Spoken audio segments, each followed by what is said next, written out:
What's going on, you guys? Welcome back to another video. Just so y'all know, I have bought another ring light, if you can see it up there on the counter. But it is a 10-inch ring light, and I'm gonna use that one to be doing my hair. So that's not anything I'm gonna record on or anything. Now my other one I gave to my daughter, which was a 12-inch, and I just ordered a 14-inch because I'm like, since I'm going to be showing my face more on camera, I might as well use the ring light that I bought. And since I gave that one away, I decided to buy another one. Since I'm buying background material to put in the videos, I might as well go for it. I think that helps to get more views when people see my face. So, what I want to talk about in this video is, what does the narcissist accomplish when they devalue you? Well, it depends on how receptive you are to the devaluing method. If you reject the narcissist devaluing, say for instance, they say something that's really below the belt that they know will probably hit you where it hurts, and you respond like, whatever. That's not the reaction that they expect. If anything, they expect for you to just go off and respond in a way where you become defensive and you start to over-explain why it's hard dealing with them. And they want you to do that because that's all a part of the plan to, just give you the runaround and brainwash you to make you think that you're the crazy one and you making this all up in your head. When they started it by provoking an argument with you, by devaluing you, of course they should expect for someone who doesn't know what narcissists do to respond in that way. But once you get to the point where you don't respond in a way where you know it's going to be back and forth, and they just kind of run around from you, and they like that because they know you're going to keep coming after them. But when you get to that point when you don't do that anymore, that makes them mad, and so they have to come up with something else to do to get to you. Because, their whole plan is to get to you and make you feel some type of way. And they want you to feel bad. They want that backlash from you.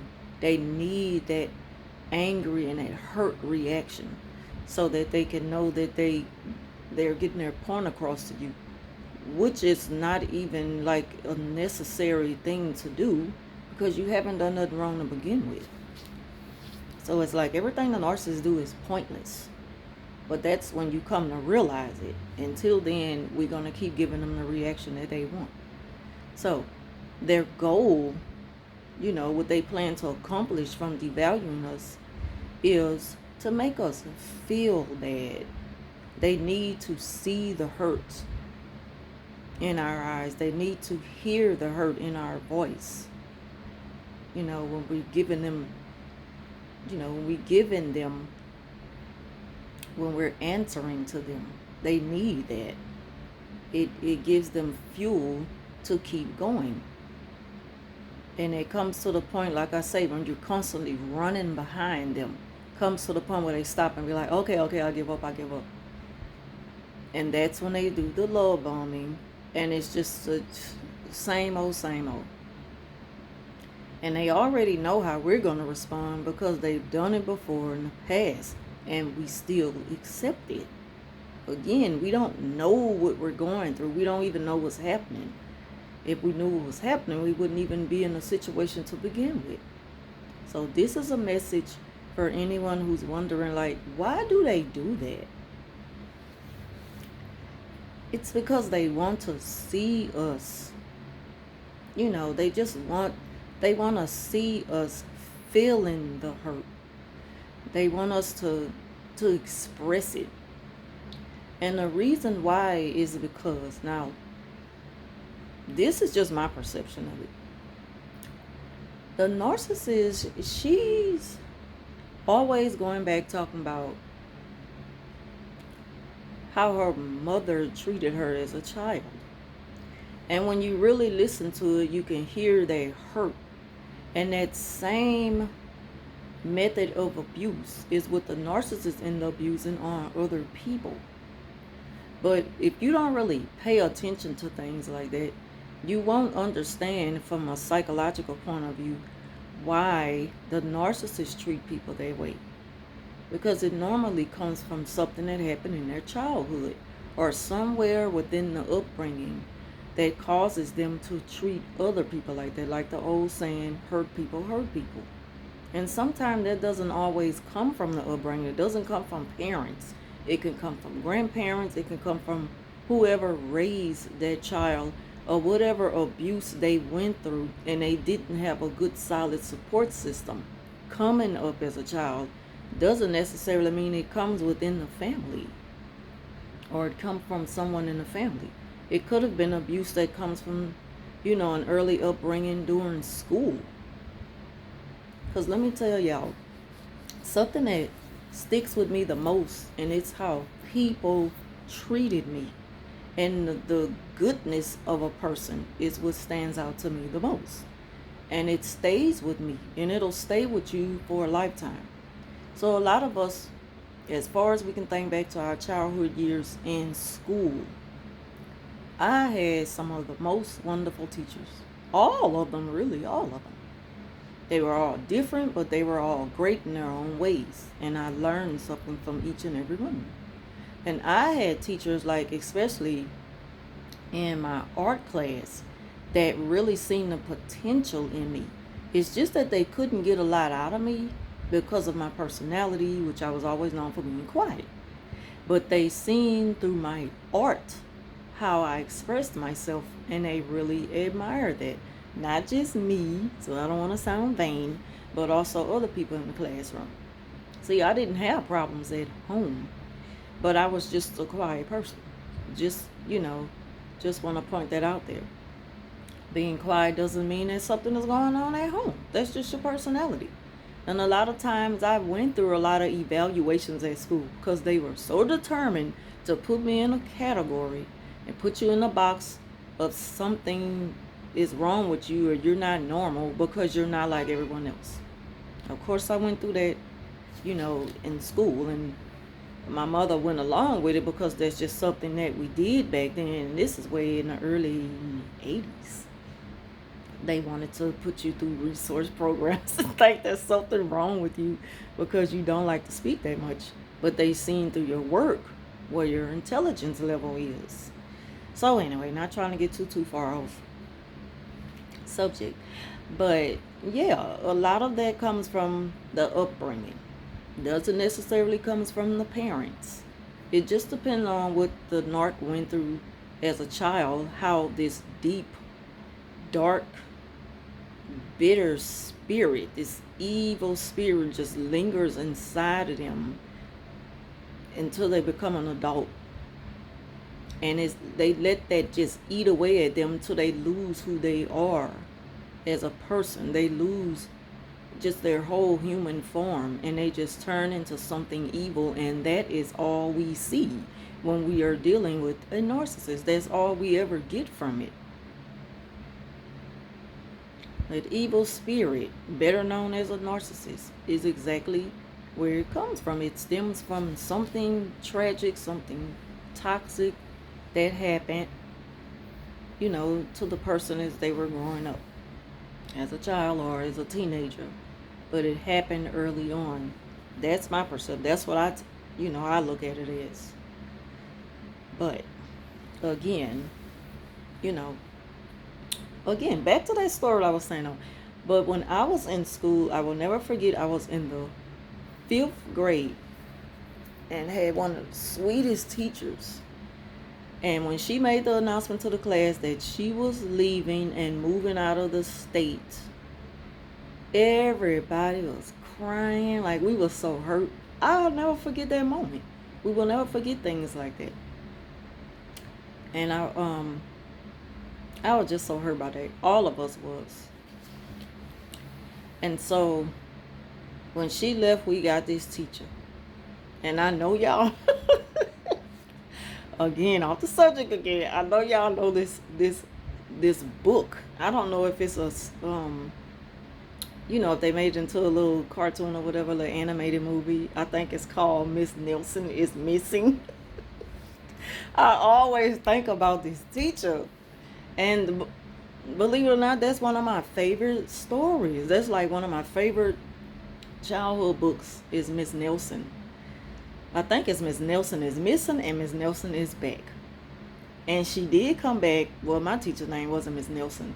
But she did come back to visit us one time. And we were so happy. And I'm like, the teacher who we got should have felt so bad. Because we never embraced her that way. Because she had such a mean spirit.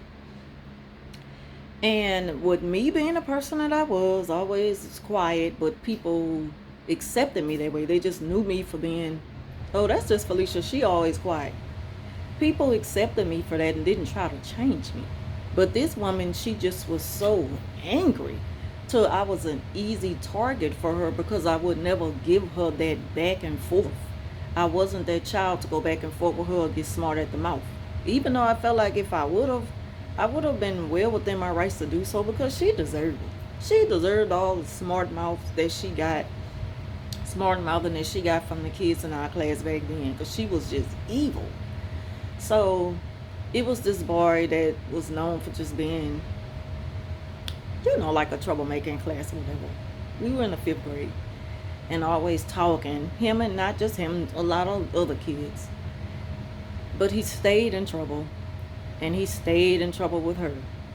And she used to do this thing where she will pluck us. She would pluck the students in the head. And you would know when you about to get plucked. And then she had these big hands. It's like, which made it 10 times worse. Like when you about to get plucked, you would kind of squinch a little bit. I never felt the pluck. But that one time I did is when we were doing something in the class, just a little bit for fun. And they was like, why you don't ever pluck Felicia? And she like, cause she always quiet. She don't ever do nothing and stuff like that.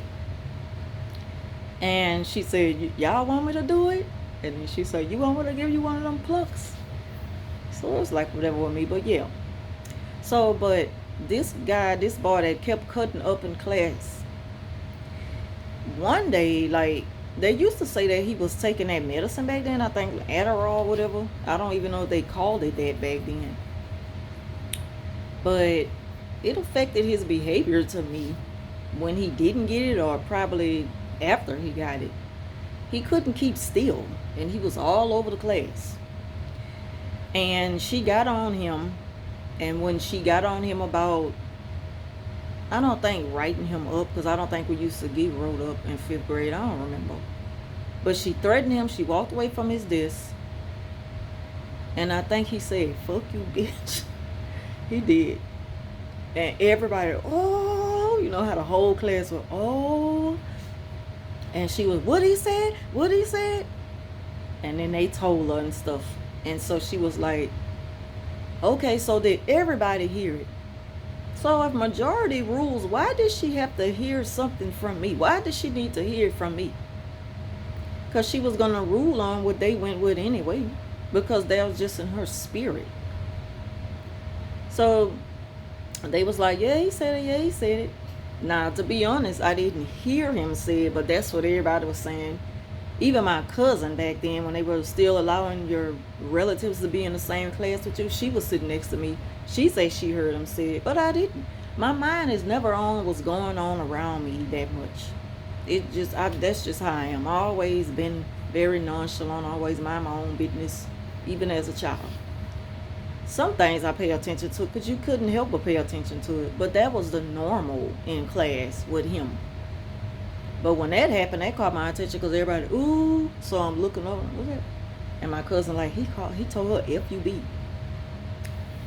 So she was like, so everybody heard everybody. And I'm just sitting there because I didn't. So I'm standing in my truth. I did not hear him say that.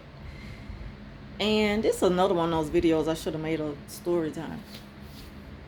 What I was supposed to been talking about? Something. Dang, I done got so off subject. But he was just like pleading, like, I did not say that, man. I did not say that. Oh man, you always picking on me and stuff like that. And then she came around the class. You heard him, you heard him, you heard him. She said, Felicia, did you hear him? And I told her no. And I wasn't gonna lie. Like, I'm just not gonna do that. If you got all them telling you heard it, then just go with that. But I'm not gonna lie, like, what difference would it make to me? You know, back then it was like, what, 30 kids in the class? So 28 against 1, and we not even including him. And it's like, why are you worrying about what I said? So it's like that was her moment to just pick on me and stuff. And she just kept after me. But she was like, she just went off. And that's something that I ain't gonna lie, I do think about it to the day. It don't affect me like it's bothering me to the point where I need to go see a therapist or something. No, it's just something that crosses my mind every now and then, that they have people out there in the world like that. And like, people will really pick on you, even as a child. And they don't understand the after effects it can have on you when you become an adult. But she singled me out and embarrassed me like never before. I never felt that way. I never was treated like that by my mama. She was like, you always sit over and just be quiet. You don't never hear nothing. And she was just going in on me. And I just sat there and just took it in. Until I really, like, it took everything in me just not to just burst out and cry and stuff like that. So I did not held it in. I always been like that. Always held in my emotions.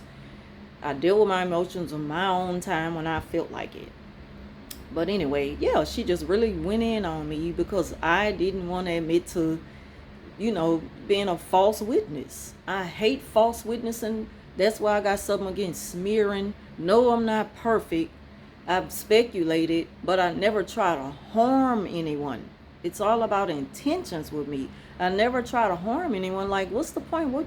What you trying to get back? What are the reactions you trying to get from that? I'm never going to try to hurt somebody. I'm never going to do anything to make a person lose their job. Just anything that's real, it can be very detrimental to a person. I'm just not going to try to hurt nobody. That's just not in my character. That ain't in my spirit. It wouldn't sit well with me. I wouldn't be able to sleep good at night. And I know there's so many people out there in the world, so many of us that feel that way. But, I just wanted to use that just to say, things can happen to you as a child and you carry it on with you into your adult years and it turns you into a certain way. If you allow it to, if you never learn how to kind of like just deal with people and kind of separate and understand why this person is there, or why things like that happen in the world, you will let it just take over you. You will completely let it take over you and eat away at you for the rest of your life. Again, I be thinking about it sometime, but it don't bother me to the point where I'm gonna let that use me and turn me into someone who I know I don't want to be anyway. But everybody not built the same way. Everybody is not built the same way, but still in all, I still look at narcissism as something evil that has taken over, a good portion of the world. And that's just one way of looking at what the narcissist accomplishes when they devalue you, is just the reaction. Like, they need to feel your hurt so that it justifies why they went through it as a child or something. They never really had that good therapy session that they needed, a good counseling. They never got in touch with their inner feelings of something that happened.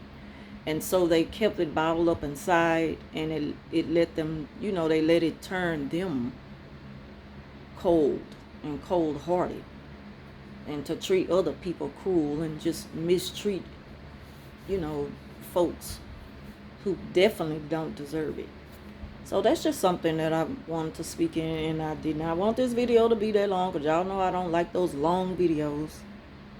I really hope that those of you who tune in, you watched it all the way to the end, and You know, I appreciate y'all support. I appreciate y'all, tuning in and sharing these videos if you share these videos. And if you don't mind, I'm hearing that by giving the videos a like. See, I don't really be into all that kind of stuff because I figure if somebody like the video, they'll like it. You might not even dislike the video, but just because you're not giving it a like doesn't mean you dislike the video. But if y'all can like the videos and share them, I appreciate it because it helps get this message out there about what's really going on in the world. That's my whole goal of this, this sector in YouTube on my channel. When I speak on this, I really want it to get out there. And I really want people to share the message, even if you put it in your own words and your own videos and share it with people. Just spread the message so that people could know what's really going on out there in the world. But anyway, thank y'all for watching. And for the second time, enjoy the rest of y'all weekend, and I will see y'all hopefully on Monday.